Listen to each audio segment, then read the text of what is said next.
I hope you guys had a good week. We're going straight into Yecheskel today. This year, as always, is dedicated to Rachalea Bas Rav Chaim Tzvi, Din Aliyah for her Neshama.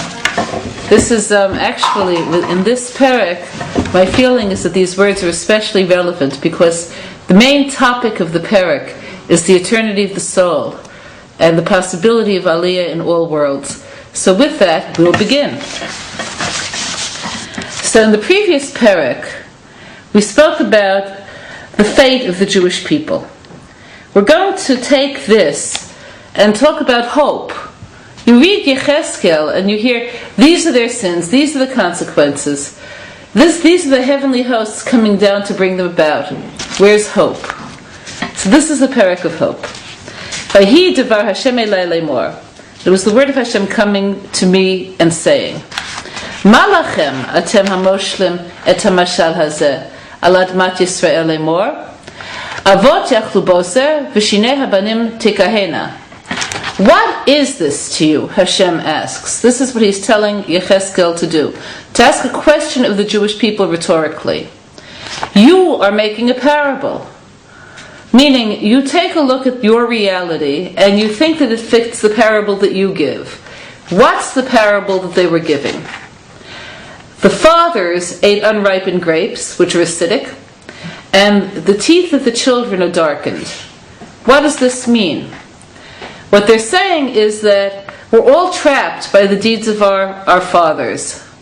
So in this context, what you have is when they say, yes, there's a spiral, but I didn't start the spiral. Now, how many of us could say this as well?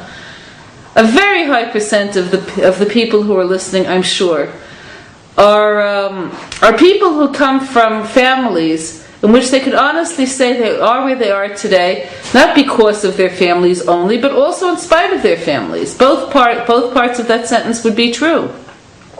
And you might have to go back 6 generations to the beginning of the Jewish Enlightenment, to when skepticism was the norm, and all of the isms became popularized, and somebody's grandparents got caught up in it. Or, again, choices that were beyond the range. The poverty and the ignorance that came in consequence of the poverty, which forced people into emigration to America, working on Shabbos, forgetting their heritage. And I have to bear the burden. This is what many people will say. So, how do we regard it? Now, this is true also in people's personal lives. People will often say, my parents were hypercritical because of their own upbringing, and I have no self-esteem whatsoever. So they made bad choices, but the one who bears the consequence of their bad choices am I. So the question is, isn't that true? It looks like the mashal that God is saying, and this is the mashal you give, rhetorically, seems quite in order. So let's look at this mashal from another angle. Okay, so the Gemara tells us, Arba gzerot gazar Moshe al Yisrael, uvar arba neviim ubitlum. There were 4 decrees that Moshe made concerning the Jews, and 4 prophets came after him and annulled his decrees. Moshe amar poked avot al banim. Moshe said the sins of the fathers will be visited upon the children, which seems, of course, exactly to be the frame that we're discussing. Ba Yecheskel uvatla. And Yecheskel came and he nullified this decree. How? Hanefesh achatot hi tamut. By saying, as we'll see in a few psukim, the soul who sins, that soul shall die. Meaning, not their children or children's children, but the person who brought about the problem, that's the one who bears the consequences.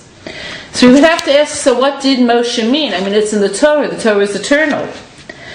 Okay, so Chazal take this up, and he says, yes, indeed, children do bear the punishments and are accountable for the sins of their fathers, but they add a crucial if. If they decide to continue that same path.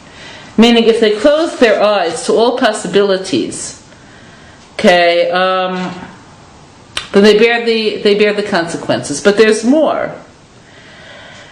In the context of the 10 Commandments, where it says Hashem visits the sins of the fathers upon the children. What's the context there? The context is specifically with the sin of Avodah Zarah, the sin of idol worship. The sin of idol worship is a whole other reality than anything else. So let's listen to the context. It says, don't bow to them, don't serve them. And then finally it says, and here are the words of the text, Ki anochi Hashem Elokecha kel kana, poked avot abanim l'sonai.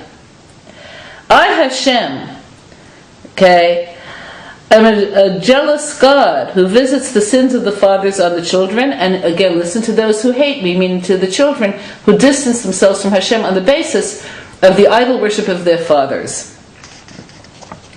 So, Rambam takes up this issue in the Moreh Nevuchim.